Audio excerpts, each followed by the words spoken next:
what America has become now. Yeah, good morning and welcome again to Summit. It's a brand new week. And, well, let me say happy independence anniversary. Yes, we are still celebrating Nigeria at 60. And that's what we'll be continuing on the program today. My name is Jumoke Michaels. You're welcome. Banji, happy anniversary. Yeah, same here, Jumoke. It's by His grace that we're all alive to witness Nigeria at 60. And for the fallen heroes, my condolences. And well, everybody is actually talking. But we need to first and foremost acknowledge the fact that we are one together and maybe what is they call United we stand. United, irrespective of, regardless of the challenge, several challenges that we face as a nation. We will survive it. Our president has assured us that we have the capacity to live in peace and in harmony. And they would actually overcome all these challenges, okay? I am very optimistic. Yeah, I'm optimistic.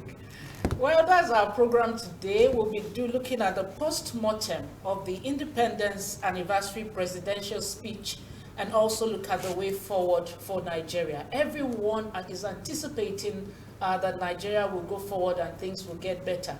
And we don't want you to have any other thought aside that.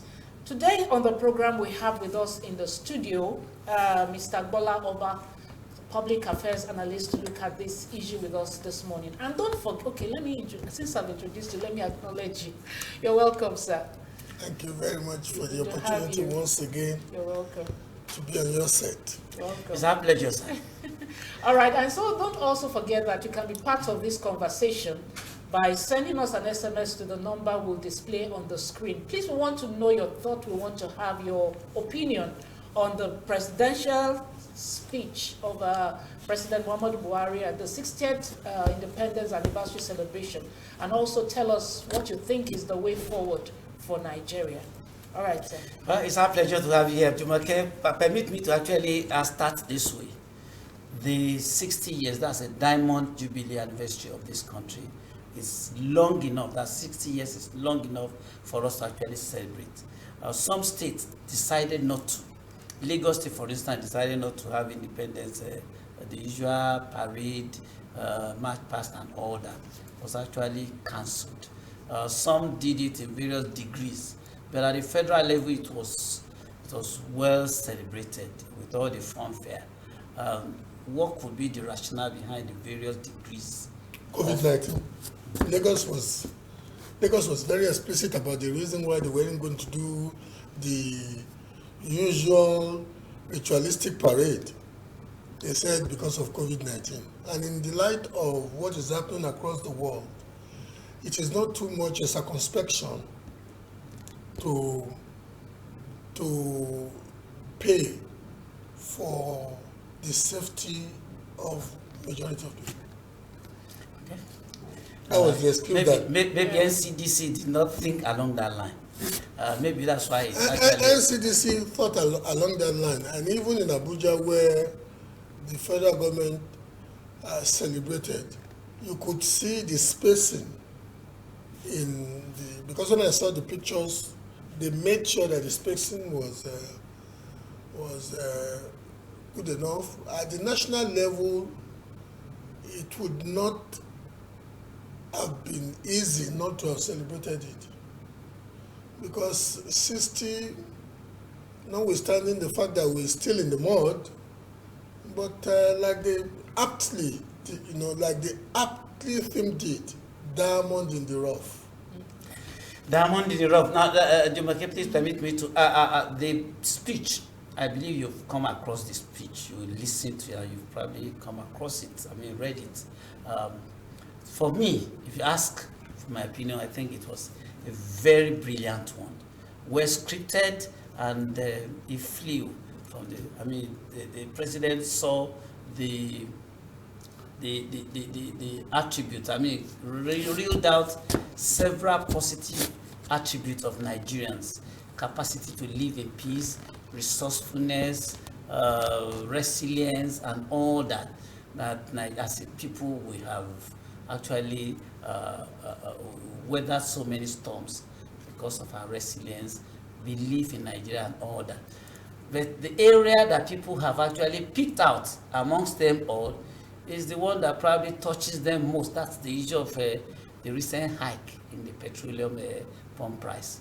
And Nigerians are saying, how could the president have actually compared Nigeria with Saudi Arabia, forgetting the fact that we earn different wages in terms of minimum wage. So why would people ignore those beautiful aspects of that speech and dwell only on that little aspect? I wish you had the speech on you. I would have done what they used to do with us in literature classes when we were in secondary school. We would have gone through it paragraph per paragraph, and we would have. I wish we had 5 hours. No, not quite 5 hours, because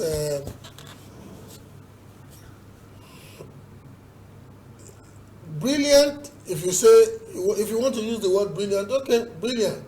Well scripted. Yeah, well scripted. But you could script a brilliant piece speaking to delusion rather than reality. And many of the parts of that speech, speak to the delusion that has led us down the path of the distress that we are in now. Look, let's be very honest with ourselves. The founding fathers of Nigeria, when the president started the speech, he started with the wishes of the founding fathers of Nigeria. The founding fathers of Nigeria never wanted peace. We over-romanticized them. Saddam was ready to hold on to his knot. In fact, he named the party that he was in charge of. He named it Northern People's Congress. He never called it Nigerian People's Congress. Awolowo was the first person to capitalize on ethnicity to build a political party in Nigeria. Egbe Odudua became what? Action Group. Zinc of Africa started walking the parochial line like his contemporaries, suddenly reduced himself to the Owole of Onitsha from Zinc of Africa. Those were the founding fathers we had. So I'm sitting here now, somebody glamorizing the founding fathers as though they were saints. They were so much saintly that because of the temerity of Awolowo and his arrogance, they made sure they sent him to jail. They were very saintly.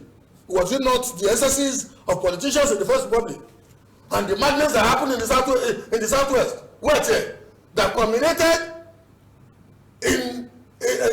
culminated ultimately was the excuse that the votingly ambitious youngsters in the military who toppled the government, was it not the excuse they used?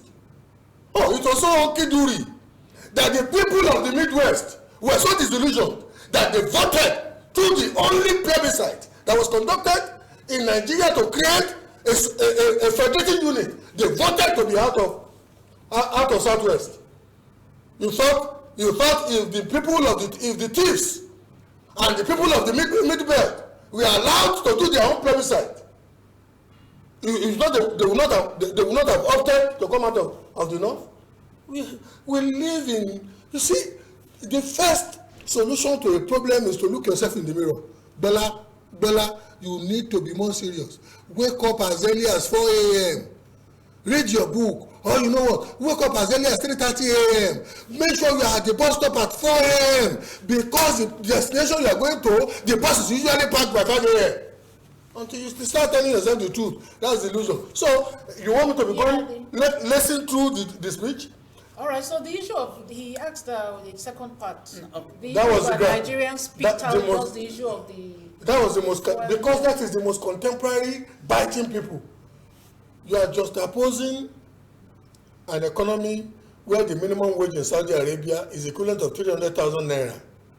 The minimum wage, I'm not saying salary, the minimum wage in Saudi Arabia is equivalent of 300,000 naira. You are just opposing it with a minimum wage where 30,000 naira has been legislated as we speak. Majority of the states of the federation are not paying it. My sister, this may shock you because I know you are middle class like me. There are people in Nigeria who still work for 1 month and earn less than 15,000 naira. I was shocked that most of those petrol attendants, that's why sometimes out of conscience I make sure that whenever I'm driving into a filling station, I at least reserve 100 naira to give the person attending to me. I was shocked that you know what, the minimum wage that we are talking about, if you see the express roads of waivers for those who run agricultural enterprises, those generals, when they first made the minimum wage decree before it was transmutated to an act of parliament in 1999, because most of them retire into agriculture, if you have a company where employees are less than 50, you cannot pay, you can decide not to pay minimum wage. I said most of those filling stations, those human beings we see attending to us, they get officially less than 15,000 naira. I was shocked they had. And you know what? Those ones we also take transport to get to work and take transport to go back home. And you know what transport fare became? At least for those of us who don't even enter public transport, we know the difference between what a particular amount to buy and what we see on our dashboard. And all right, okay, but sorry, but with this, it's the right policy, however, it's the right policy to make sure that the petroleum industry, downstream petroleum industry, is liberalized. But the irony again, what I have called the tragedy of this government, is that they will say well, they will mean well, they will give a body movement like they are going in the right direction, but when ultimately they act, they will act to the delusion that will not bring down reality. Okay, let's look at sorry, before we leave this issue of the fuel, TUC and NLC have actually suspended, they did not call it up, they suspended. Not because of petrol, yeah. but because of power tariff. Yeah, but even with the issue of the petrol, But do you see that they have totally capitulated on petrol. Okay, it's actually they have totally capitulated on petrol. Okay, because based on this president's statement, do you see that it's something that will even be approached at all anymore? No, TUC has totally capitulated on petrol. Right. They seemed to have been convinced that it is inevitable, like any reasonable person should believe. Anyway, they seemed to have capitulated that it is inevitable that the downstream petroleum market should be liberalized. Belaba believes it. The only thing that irritates one at this juncture is 5 years before this move, what happened to the refineries that APC promised to build, one every year for 5 years? What happened to... You want to ask questions? I don't want to lose favor. Many Nigerians out there would tend to maybe disagree or they part ways with you on the note that you actually started the discussion with. The nationalists, the late Obafemi Awolowo, Nnamdi Azikiwe, Sardauna and all that, were actually seen as ethnic, the way you painted it. Let's be very honest with ourselves. They were all the only person amongst the three major founding fathers of Nigeria who was saying something akin to who was initially giving a picture of wanting to be a national figure was Nnamdi Azikiwe. But to be honest with you... But did you hear what his widow said recently? When the widow said that the late Nnamdi Azikiwe would have wished for a continual reversion to regionalism. I'm coming. No. When you said he wanted a I said the only person at the constitutional conferences, Lancaster House, it was at Ibadan conference in 1953 that Sardauna and Obafemi Awolowo pinned Nnamdi Azikiwe against his antagonism of federalism. And you know why federalism became the non de rigueur of the Nigerian state? Because Sardauna was paranoid that with the level of people in the south who were diseducated, they would run over them if a unity system of government was allowed. You know what? Chief Obafemi Awolowo too was with Sardauna on the fact that each region should move and develop at its own pace. When it became inevitable, because you must remember that Zeke's political relevance was first defined in Lagos and the Southwest.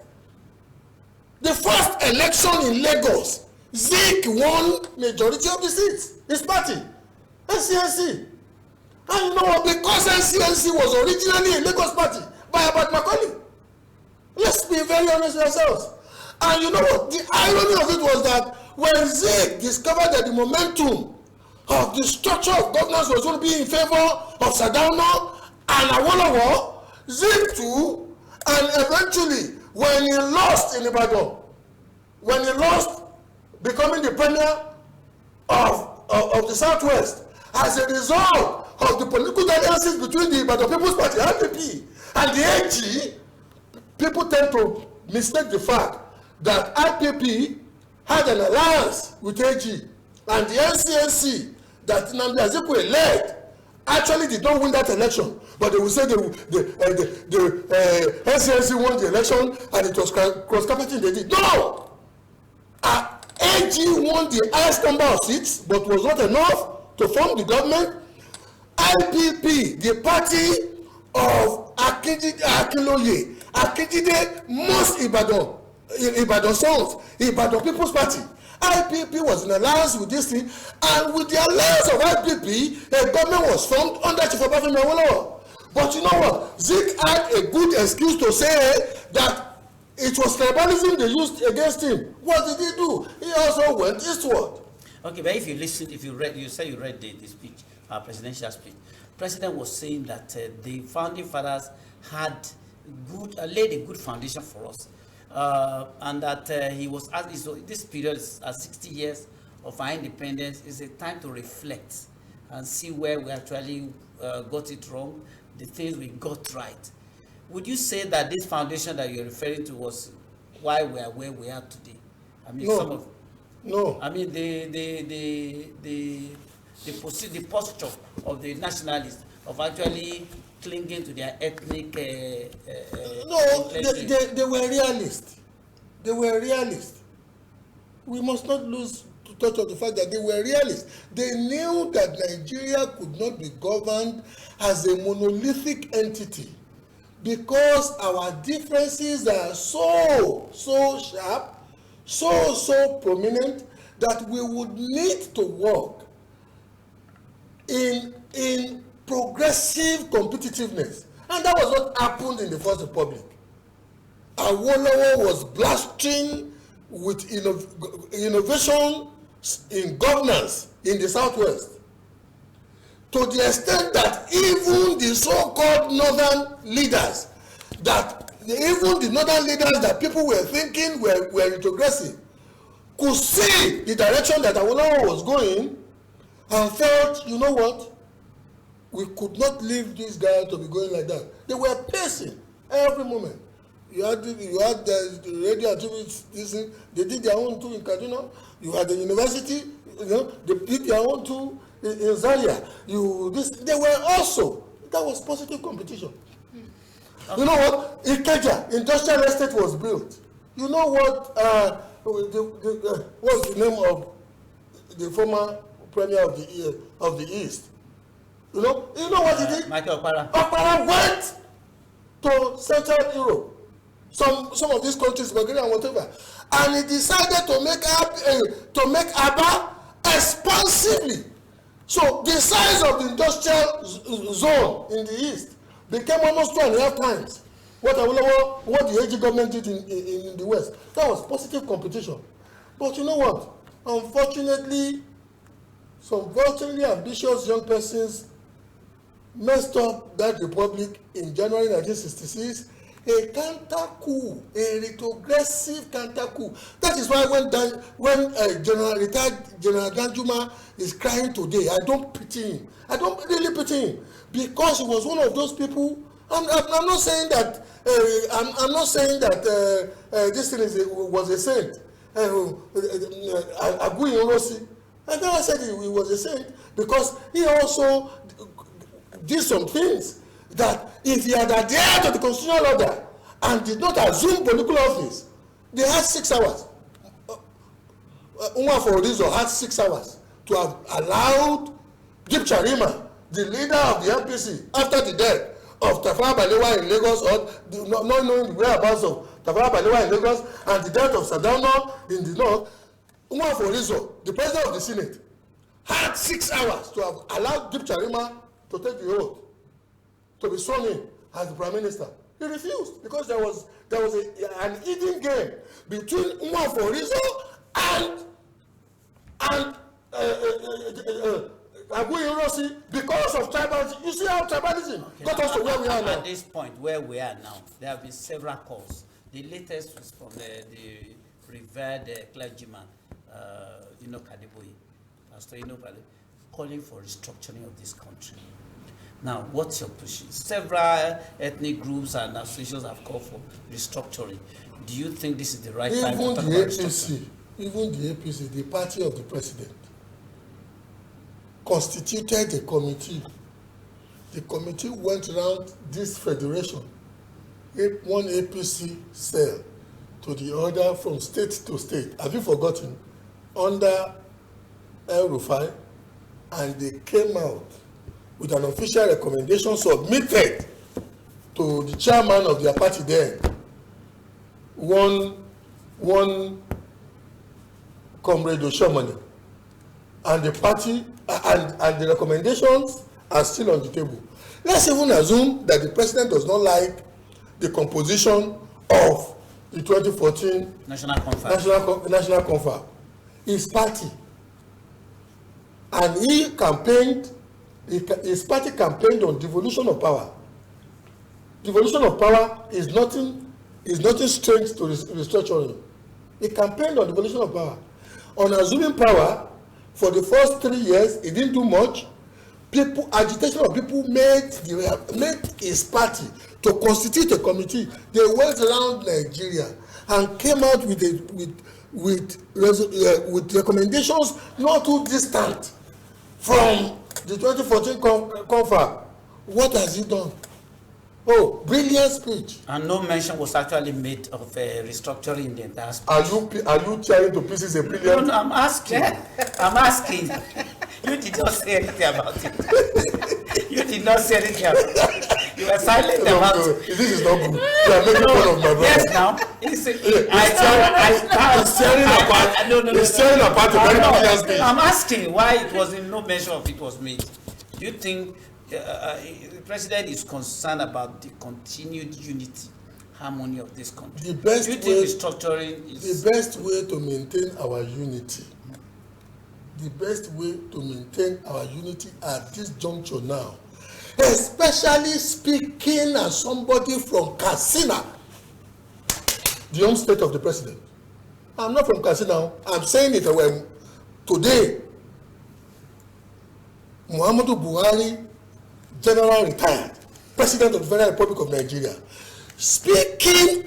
taking cognizance of what is happening in my natal town, Dara, my natal state, Katsina, the obvious disintegration. The best thing now is to let Nigeria revert to the constitutional order that brought us into independence, so that the regions will know how to take care of their wayward children. It's not peculiar to the north. I tell people we are still living on luck in the southwest. Don't you think that there seems to be issue with every leader we have? Because even when former President Goodluck Jonathan was in power, people from his region were complaining of underdevelopment. when Obasanjo too was there, people in the Southwest too were complaining that he wasn't giving preference to infrastructural development in the Southwest. Don't you think that it seems to be a governmental... No. Okay. It is the problem of intellectual laziness of those who God's grace have brought thus far to those positions, and when they get there, they get so conceited, looking at the enormity of the power and forgetting their legacy. That is why today, irrespective of whatever President Olusegun Obasanjo is saying, today is a subject of ridicule most times amongst Yorubas. Because they would ask a very practical question. What did he do for the Yorubas when he was there? But you see, to function in the megalomania, that office presents, you will be so blinded to the fact that you need to do some things that will take away powers from you and devolve those powers to the centers where those powers can galvanize sustainable prosperity. And you know what? I'm not surprised that President Buhari is not doing it. Dr. Goodluck Ebele Jonathan did not do it. Yar'Adua didn't have much time, but even at that, it was obvious that with the kind of kitchen cabinet he had, even if he wanted to do it, they wouldn't have allowed him to do it, and President Olusegun Obasanjo did not do it. So I'm saying, what is the difference between 6 and half a dozen in all of them? Because of time, we need to move fast. Let's talk about the issue of the admission of the fact that our economy is in crisis. The president actually alluded to it, actually admitted that it's not just Nigeria, it's a global problem. But do you think the government has actually... Another delusion. Sorry, before you answer that question, please, what we asked for is an SMS. Just send us an SMS with your name and your location, and we'll read out your message. People are calling, but we just want an SMS from you, please. So, another delusion. How did we get here? And then do you think we are on the path of prosperity? You see, sometimes... The president has assured us that he will take 100 million people out of poverty in the next 10 years. That Nigeria he will not be in power anyway, but he would have laid the foundation towards that. Part of it, I assume, so, is the railroad that is actually constructed that infrastructure. And the trader money, farmer money, survivor fund, and all that. Agricultural projects.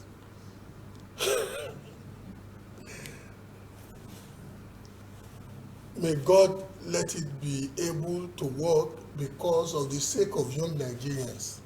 When I look at young Nigerians today, even when I thought I was born in poverty, raised in poverty in the Mushin, where I was born and where I grew up in the 60s, 70s, and the 80s, when I look at what is befalling young Nigerians now, and the enormous amount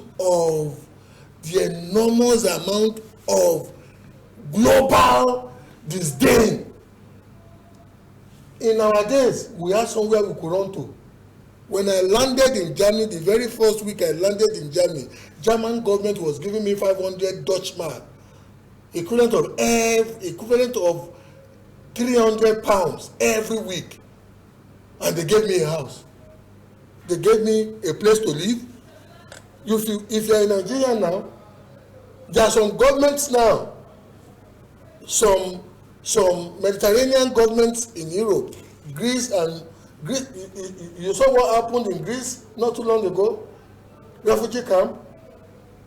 They tossing.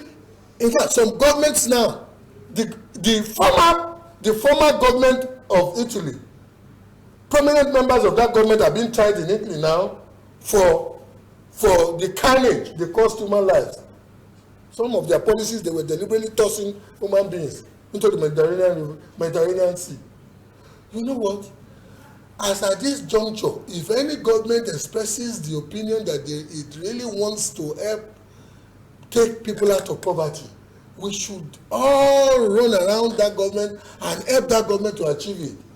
But the delusion of this government is such that they will identify the problem, They will say the right thing about the problem, but when it comes to solving the problem, they will be living in delusion. But don't you think it's the youth that are not taking full advantage of this developmental products that the government that they are providing? May God forgive you. Especially the school feeding program. It's not a good one. May God forgive you. What am I saying, my dad? May God forgive you. You know what? I'm a part owner of 2 technical institutions. I know how so many of our youths. I'm a founder of a cooperative. Let me shock you. Between last Tuesday and last Friday, I just put it on my Facebook page. Would love to mentor young Nigerians 18 to 35 in real estate. Between those 4 days, more than 50 youngsters, Nigerians, wanting to be mentored into real estate ownership, joined my cooperative. Joined the cooperative that I started. They want good. These people are serious-minded people. They're working, but... Now, talking about, you've said so much about what probably government did not do right. Now, the president actually also mentioned what he seems to be getting right. That's enthroning true democracy in our lands. That he actually referred to the recent elections. Now, he's actually interested in free and fair and credible elections, and that the attitude of politicians of desperately wanting to win elections at all costs should be a thing of the past, and he's working very hard at it. The Edo elections has gone, and we're looking forward to do elections this weekend. Do you not think government has actually worked its talk? The attitude of politicians that made Mr. President to refuse to sign the Electoral Act Amendment Bill 4 times, when the 8th Assembly presented him, that could have solved most of the problems, especially the embarrassment that happened under his administration in Kogi. We will call Kogi election. That was the election, Abi, under his watch. Oh, he can claim Edo now because maybe Edo Light decided that this one you could not put here. You know Edo people. I will wait for. You think nothing could have been done against the wishes of the people? My brother. No, if any government was desperate to actually win that election. I'm not saying nothing could have been done against the wishes of the people, but I saw a more assertive electorate in Edo. And to be honest with you, I just gave you the example now that you can't want to give the credit to the president for actually. I will give the credit. I will give the credit to the. Has been to Asoro. I don't blame you. Thank you. I will give the credit to the Edolites, the people of Edo. I will give the credit to be honest with you. I said the president of the Federal Republic of Nigeria, because of the recalibration of the electoral order, that local government election, that state elections would happen before federal election, and the presidential election would happen last. The president of the Federal Republic of Nigeria refused to sign Electoral Act Amendment Bill 4 times. 4. So I'm sitting here now. If you want me to praise him, I will praise him. I'll give him the medal of Edo.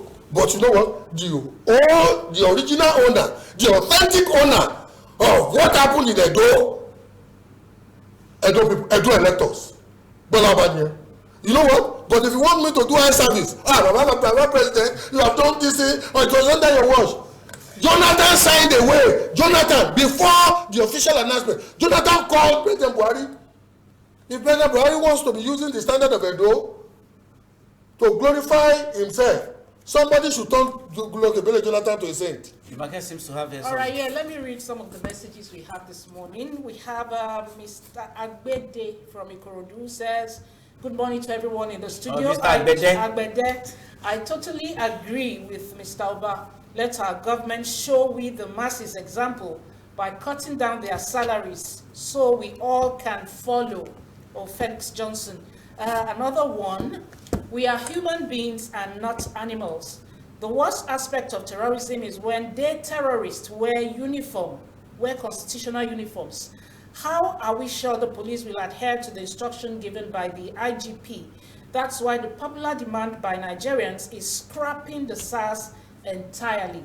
That's from Ugu Kelechi. To think that was not even the first time they will give the instruction to them. That's not the first time. Okay, we have this one from John Ray from Lagos. He says, federal government is playing down the citizenry intelligence. If they want peace and they meet goodwill for Nigeria, restructuring is the way out. Also, let all the senators and reps cut down their jumbo salaries, including the president himself, rather than increase the petrol price and electricity bill. Let me read it. We have so many today. We have this one from Chigozie Okoro. He says, Nigeria is really on crossroads, but unfortunately, our president is ill-equipped to prefer solutions. We are like a ship marooned in the high sea with the captain indisposed. Let me read this last one. Good morning to you all. My name is Eze. The man in the middle is speaking the mind of Nigerians. Now, the man in the middle, let me ask you, when will Nigerians start thinking, an average Nigerian, start thinking of himself as a Nigerian, rather than Yoruba man, or Hausa man, or Igbo man, or Edo, or thief? That thing, I mean, the president identified as one of our major problems. When will this problem be solved and begin to think like I lived in England for almost 20 years. Why do you have Black Lives Matter in the US? We even have it in Nigeria. Why do you have Black Lives Matter in the UK? Why do you see, don't let delude ourselves. However prosperous a nation may be, those who are hard-pressed will always cry for equality of opportunity. Many Nigerians that have pressed, especially people from the Middle Belt, the South, the Southwest, and the Southeast of Nigeria. That's a fact. And to be honest with you, many people now in the Northwest and the Northeast are also beginning to cry out because you know what? They are basically seeing the societies where they were born disintegrating. You think, what could have made people to protest in Katsina? They were waving banners against President Muhammadu Buhari from Katsina because you know what? Banditry was but as we speak now, people now go and rent houses in Niger Republic, sleep there because of safety, and come and trade in Katsina and go back to Niger Republic in the evening. Nigerians, we are failing in the area of security, basic security. Why would people not be complaining? Why would they not think as an Hausa man? That's the question. Why would they not think as a Yoruba man primarily before they think of themselves as Nigerians? That national... Until your nation can protect, until your nation can do the basic protection of life and property and the welfare, until your nation can do those two things, provide security, and you know that your welfare, you are not left alone. Well, thank you so much, sir. It's really been an emotional discussion this morning because everyone wants to be recognized and appreciate the fact that we're all bona fide Nigerians. Thank you so much, Mr. Golauba, for always a pleasure expressing your feelings this morning on I'm sure Nigeria. if we had 3 hours, Mr. Golauba, Yes. we'll still continue to fire on so much to talk about. Yeah. Thank you very much, sir. Thank you very much for the opportunity once again. All right, now we'll move to the second segment of our program today, which is bringing you a message, a business message from Boundless Multi-Services Solutions Limited, talking about land and property. This is for you. And then that's why we'll say bye-bye for today. We'll see you again on Wednesday. My name is Jumoke Michaels.